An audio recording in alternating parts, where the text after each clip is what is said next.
Na tunaomba our political leaders pia mkuwe mnakuja pamoja na mnasikizana in one voice, so that you can be able to present your cases to the president and other leaders, so that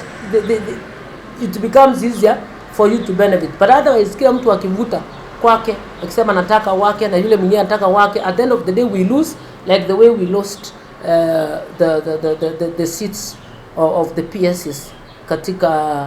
hii nation yetu ya Kenya. So tunaomba at least hao wote wakuje pamoja. We are also asking our members of parliament, especially wale wanawake wa champion, muende huko bunge,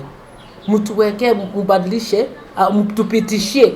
mpeleke bill, mtupitishie hii mambo ya 2/3 gender rule, na mtuweke ikue ya kwamba hata kama na mambo ya nomination, hata yule mwanamke mwenye ametafuta kiti at least akue nominated, asikuwe discriminated the way it is currently as is stipulated in the Political Parties Act.